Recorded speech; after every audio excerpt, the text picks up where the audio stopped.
Hi everyone, welcome to our study. I'm not really sure you can see my face because there's so much glare on my glasses from the window outside. I really don't like wearing glasses, but every once in a while I kind of have to and give my eyes a break from the contacts. Today's kind of a big day. We are 1/3 of the way through the book of Psalm. We are on Psalm 50 today, and our first row of little white dots is finally full on our PDF outline, which, by the way, you can download at the tobelikechrist.com website if you would like it. Let's talk about Psalm 50. The author, we have a new author today. This author's name is Asaph, and we've actually talked about him in some of our previous studies, like in First Chronicles and places like that. Asaph was a singer during the time of David and Solomon. We do not have any New Testament references today that I'm aware of to Psalm 50, but we do have some themes, two themes. Number one, God will judge the hearts of men. And number two, religion must involve our hearts, not just our external actions. We've seen some of these themes and ideas before in the Psalms. And then one definition that we are getting to be very, very familiar with, and that is the word Selah. It appears in verse 6. Most scholars think that it was some kind of a musical marker, or it marked a pause that the reader, the listener, the performer of the song was supposed to take to allow the people to meditate on what had just been said. Okay, we've got 23 verses today and two sections. The first one, God the great judge. God is the judge of all of the earth, and he is worthy of the highest respect. And this is the point that the psalmist was making at the very beginning of the psalm. It says that he controls the rising and the setting of the sun. Quote, before him is a devouring fire, around him a mighty tempest. So this is not somebody who you want to be messing with. He judges righteously in all things. He's fair. He never gets the judgment wrong. The psalmist presents this picture of God gathering the people of Israel for judgment. And the people of Israel had a special relationship with God. God had made them some special promises, a covenant between them, that if they would keep his laws, his religious and civil laws, then he would bless their nation. And so he has some problems with them, and we're going to talk about that in section number 2. Section number 2, verses 7 through 23, God's judgment against Israel. God had a problem with some, not all, but some people in the nation of Israel. And his problem wasn't that they were neglecting to offer their animal sacrifices as God's law instructed. No, in fact, it seems like they offered quite regularly.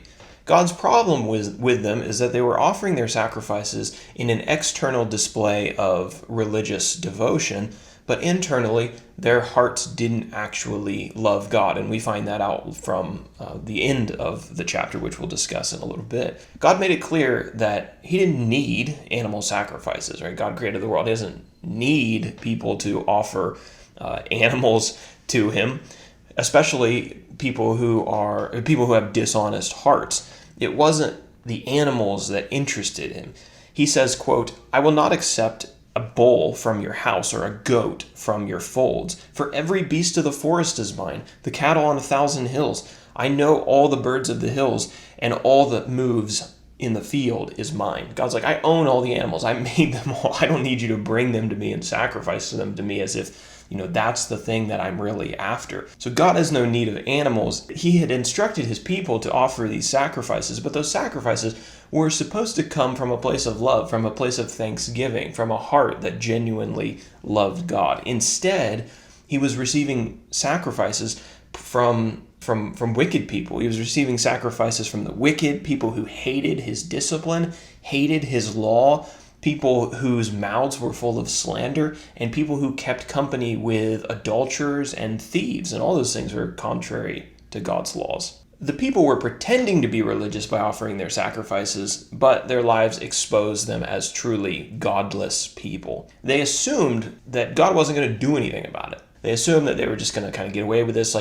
as if their external display of religion was enough to kind of let them slide by, but they were wrong. God told them very firmly that they needed to repent, or else he would tear them apart. Those aren't my words. Those are the words from verse 22. God concludes the psalm by telling the people how they ought to offer their sacrifices. Verse 23, the final verse of the chapter, quote, the one who offers thanksgiving as his sacrifice glorifies me. To one who orders his way rightly, I will show the salvation of God. And so he wanted somebody with an honest heart who really wanted to do his will. Then their sacrifices would be meaningful to him, not before that. So there you have it. That's Psalm 50. My computer just died on me right after I finished my outline.